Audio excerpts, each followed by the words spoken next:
on diesel and provide Nunavut's capital with renewable energy supply. Today's announcement shows unity in Nunavut and our readiness to work in partnership with the Government of Canada to address Canada's sovereignty and security.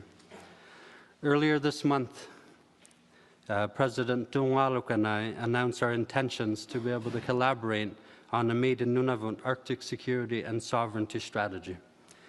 We also declared our support for Inuit-led, Inuit-driven nation-building projects that could meet the community needs while also bolstering Canada's economy and addressing Arctic security and sovereignty.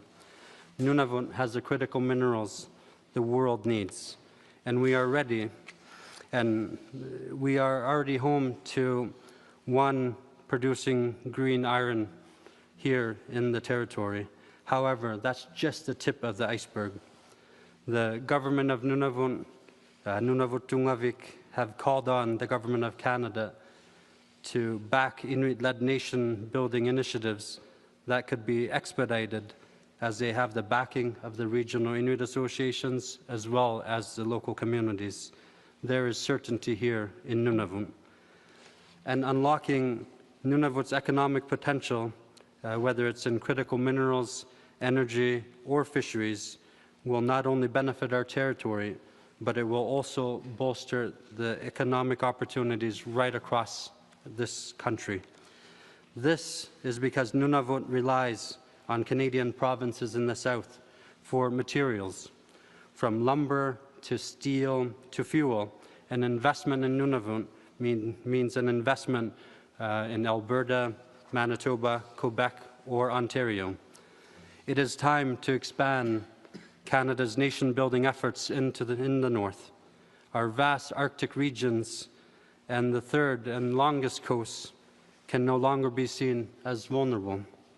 Prime Minister, thank you for your leadership. Let's continue to work together. I hope to welcome you here again for an announcement in the near future on these exciting investments of our joint notified nation-building initiatives in the Arctic that address Canadian sovereignty and security needs while unlocking the true economic potential the North has to offer. Projects such as the Arctic Security Corridor, the Kivadla Hydro Fiber Link, or the Iqaluit Deep Sea Port. Together, we could realize the true potential of Canada's Arctic.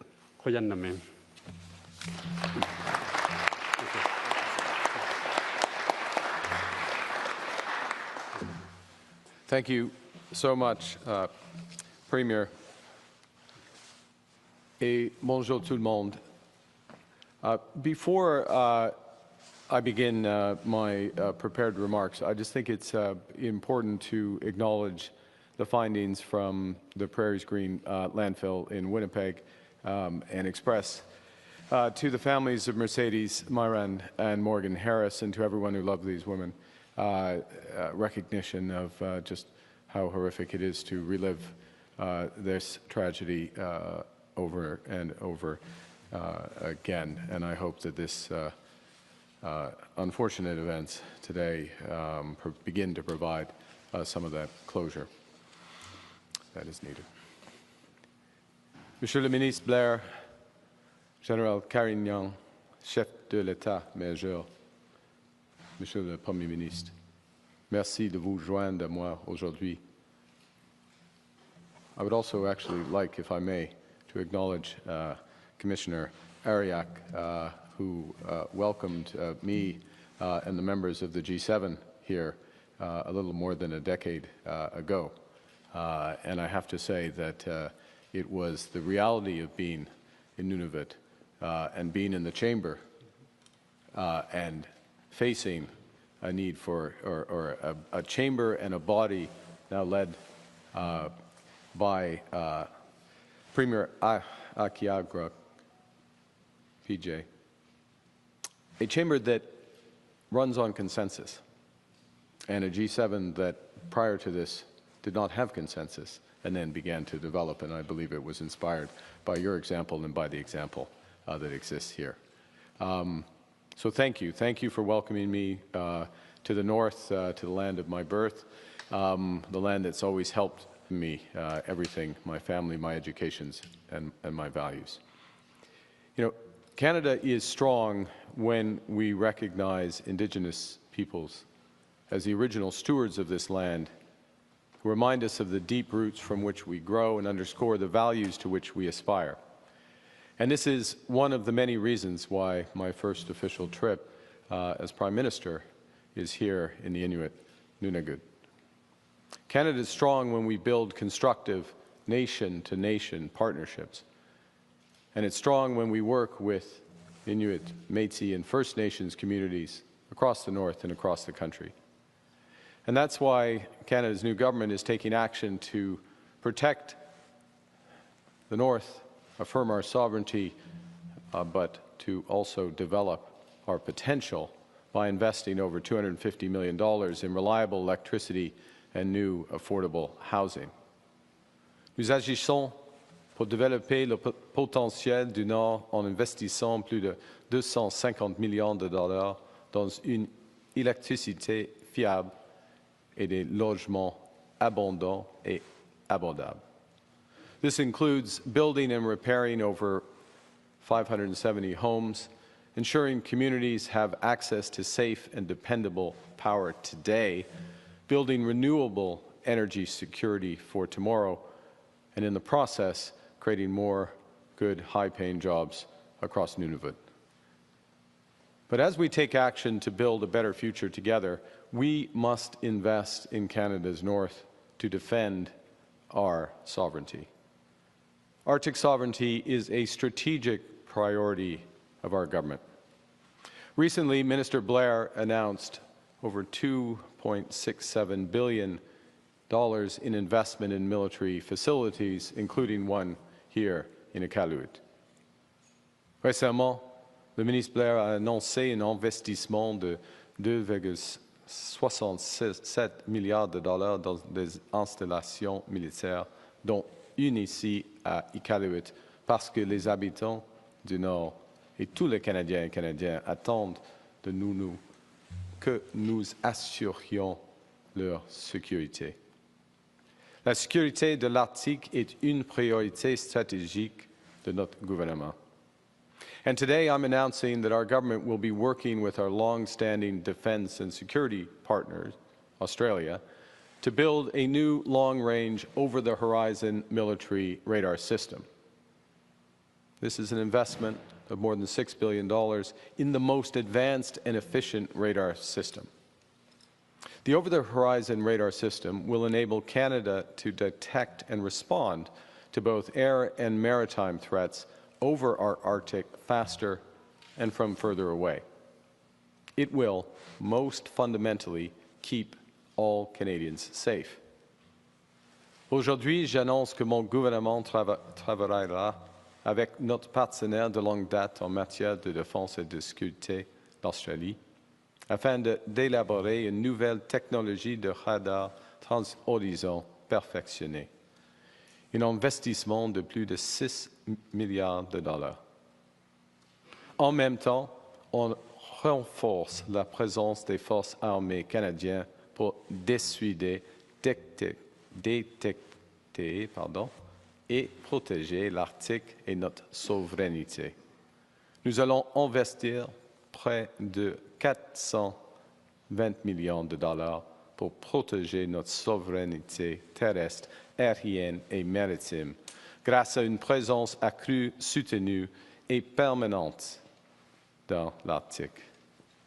We are strengthening the presence of the Canadian Armed Forces to detect, to defend, and deter, and to defend the Arctic and our sovereignty. We're committing nearly $420 million to protect that sovereignty with forces across land, air, and sea with greater sustained and year-round presence here in the Arctic. The world is changing. Our adversaries are increasingly emboldened. International institutions and norms that have kept Canada secure are now being called into question. And the United States' priorities, our ally, our United States priorities, once closely aligned with our own, are beginning to shift. Our government recognizes that while Canada must be strong in our partnerships, particularly NORAD, and today's announcements will strengthen our commitment to NORAD, well, that is true. We cannot and should not look first to others to defend our nation. Today's announcement helps accomplish both those objectives. We are masters of our own house. Nous sommes maîtres chez nous. Nous contrôlons notre propre destinée. C'est une évidence pour moi, pour mon gouvernement et pour les Canadiens et Canadiennes. Canadians in these difficult times want solutions, not slogans. They want positive action, not anger. They want consensus, not commands. They want strength, not division. Canadians want a government that will fight for them, and our government will always do that. The announcements today will strengthen Arctic security. They'll bolster our partnerships with our closest allies. They'll build the North's economic potential and advance reconciliation with the Inuit, with First Nations and Métis. Canada is and will forever be an Arctic nation. As the Premier just said, this is the true North, strong and free. And Canada is strong, united, and sovereign. Thank you. Merci.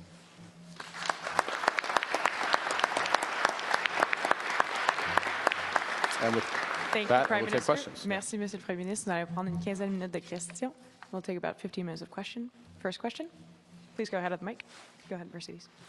Hi, Prime Minister Carney. Mercedes Stevenson from Global News. You're announcing funding for the Arctic today, which is substantial, but was already planned and announced largely by your government in regards to the over-the-horizon radar system. You're coming back from visiting with your counterparts in France and in the UK, who are dramatically increasing defense spending. Why not take this opportunity to announce significant new money to defend Canada's north in light of the threats that we're facing? Well, thanks for the question, Mercedes. I think the first thing is, if I may, reverse the order, which is what we're focused on is, as you would expect, delivering a more secure country, protecting Canadian people, and doing that in the best way possible. So, well, I'll call it the Arctic Radar Shield has been under development for some time.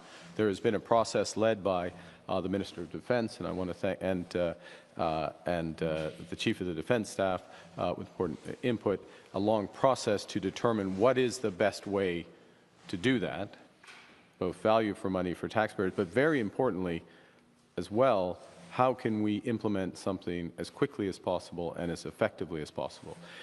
So after very long deliberation and analysis, we get to a point where the Australian system and the partnership we can strike with them responds to all of those priorities. And I was pleased to confirm that in a phone conversation this morning with Prime Minister Albanese of Australia. Securing Canada is an absolute strategic priority of this government. I'm under no illusions that well, let me put it more positively, we will need to do more. We will do it deliberately. We will do it in a way that gets effective value for money, that delivers true security, that is coordinated and reinforces with our partners. And so, yes, I fully expect that, and I've said this before, but I'll just reiterate it, if one looks towards percentages relative to GDP or absolute dollar figures, I expect that more will have to be placed for defense spending, and it will come sooner, but it will only come under circumstances that meet the types of tests of the announcement today, where they have maximum impact as quickly as possible.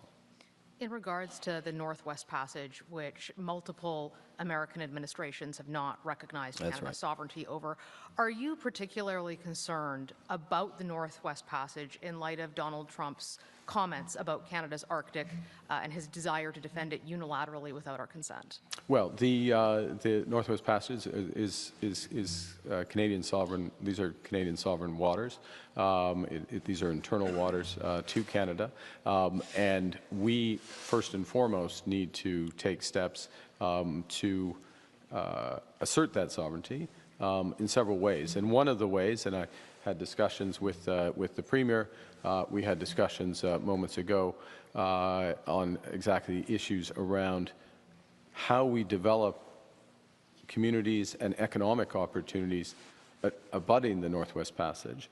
That's part of the way we will do this. How do we do that in a way that potentially has dual use, so would also have military use and impacts? And these are priorities. And when the Premier says he looks forward to welcoming me back and the Minister of Defense back and the Minister of Industry back and the other ministers of the Crown back, he's right. These invitations will be taken up because these are absolute priorities of this government. En français, s'il vous plaît, sur la portion de la menace américaine. Les menaces américaines. Oui, j'ai dit, afin de commencer, l'étoile de Nord-Ouest, passage de Nord-Ouest, ça c'est du territoire marin du Canada. Ça c'est clair. Ça c'est clair pour nous. Et il faut que nous renforcions notre souveraineté avec des investissements économiques et des investissements stratégiques. Pouvez-vous dire aux Canadiens, M. Carney, aujourd'hui, s'il y a des dossiers ou des décisions où vous allez vous récuser au cabinet en raison de vos avoirs qui sont en fiducie, comme l'a fait, par exemple, Paul Martin à l'époque? Une bonne question. Ce qui est sûr, qu'il y a une période de temps maintenant que nous pouvons prendre des décisions positives pour le Canada. Il faut avoir un resserrement budgétaire, un resserrement opérationnel guidé ou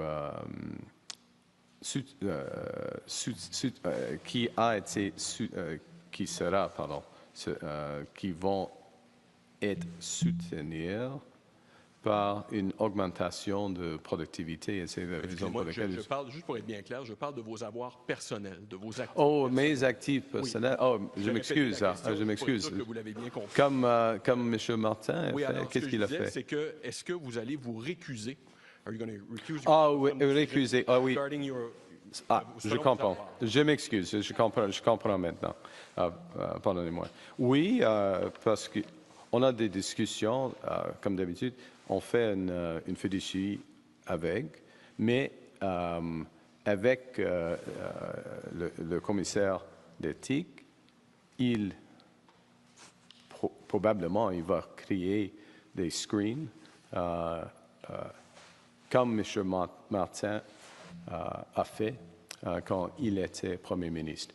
Et nous avons fait des propositions en ce qui concerne cela. Donc, it's a decision for, if I may, so question with respects to screens related to certain assets as assets go into a blind trust. These are decisions, of course, of the Ethics Commissioner. So, as you know, as you may recall, my assets have been put into a blind trust well in advance of the requirements, so they've been disposed. But what happens is that there's a discussion with the Ethics Commissioner for certain screens around certain issues, and that's a process that is underway. It's a natural process, and of course, it's part of the way our system works, and I very much respect the system. And those screens become public as they're developed. Pourquoi ne pas le faire proactivement, peut-être? C'est une question pour le commissaire d'éthique. Mais, par exemple, si quelque chose a un impact majeur pour Brookfield, ça c'est clair, c'est un screen. Mais on travaille rapidement.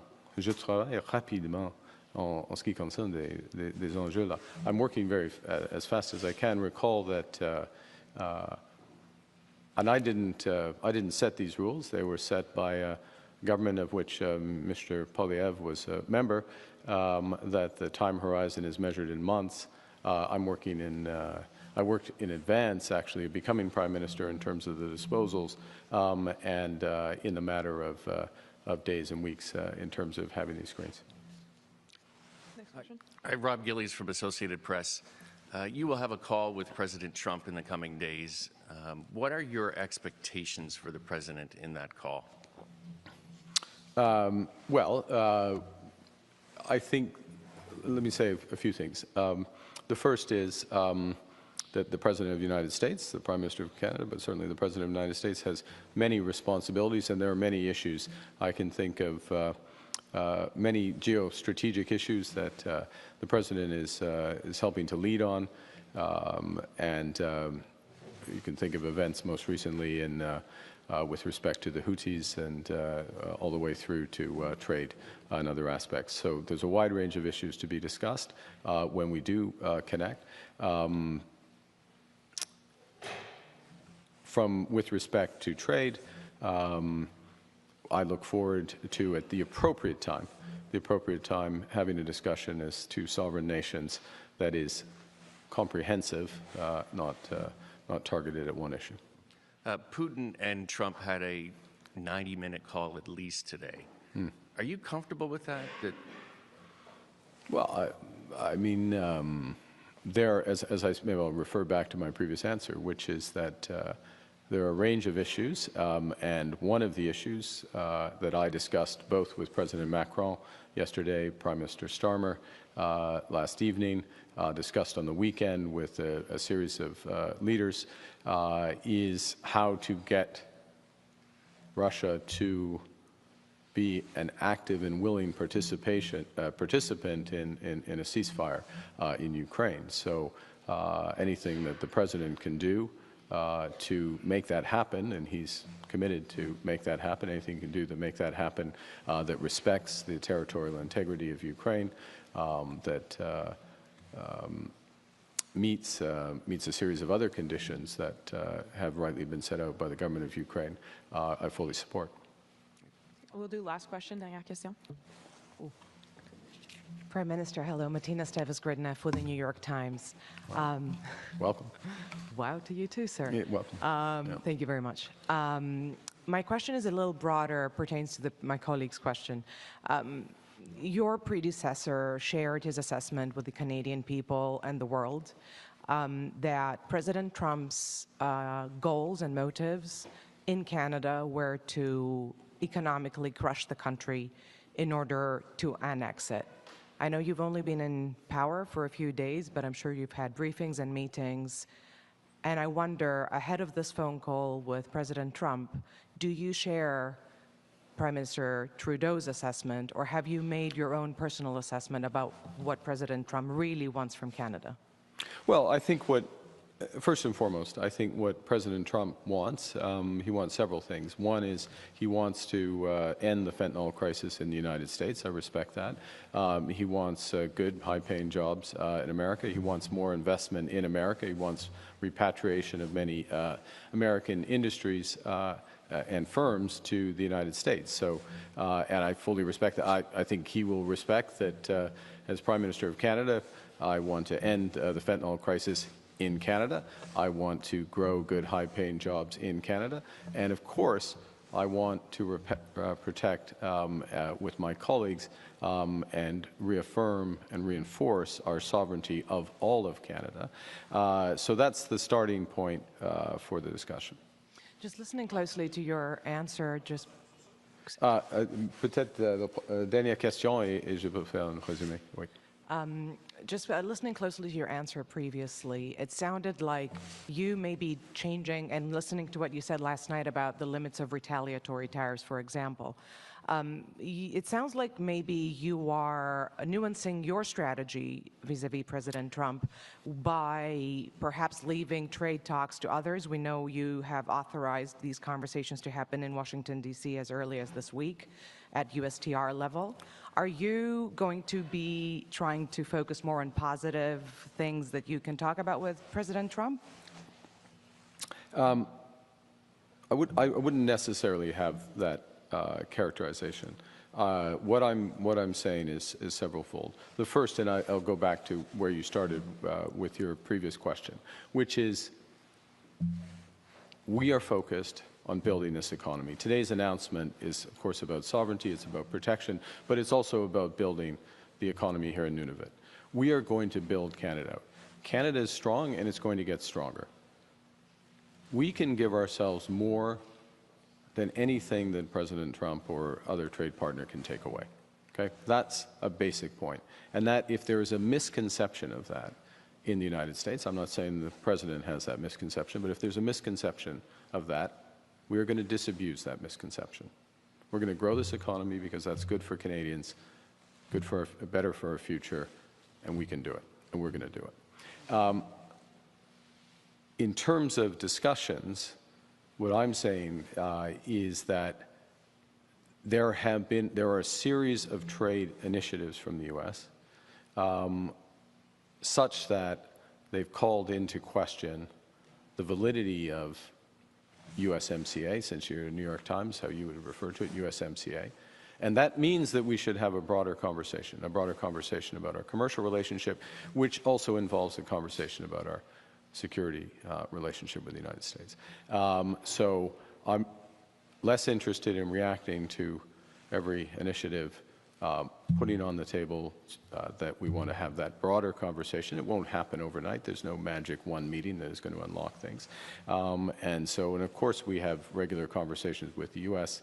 on a variety of issues, but the big issues around trade are going to need to be taken more comprehensively, and they will be taken from a Canadian perspective, from a position of strength.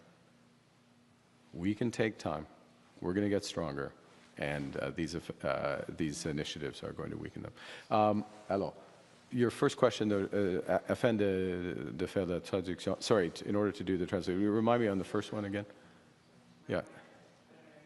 I can hear you, though. Okay, I can hear you. The first question was that your predecessor explained that his analysis of President Trump's motives was to economically crush Canada in order to annex it. Do you share that analysis?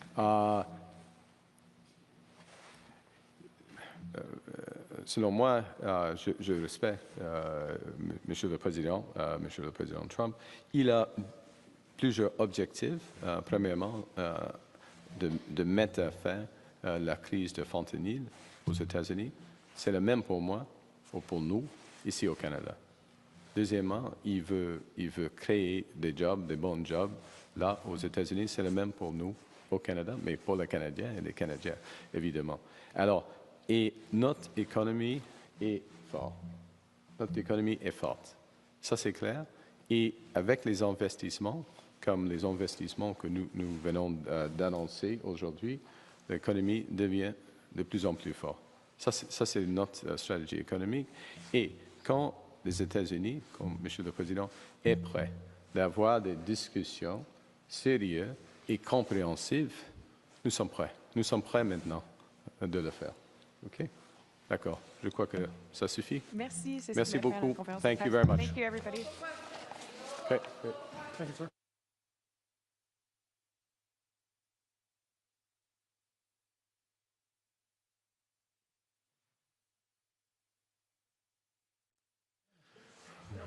It was almost over. Sorry, but sorry about that. It's okay. TJ here from BC North.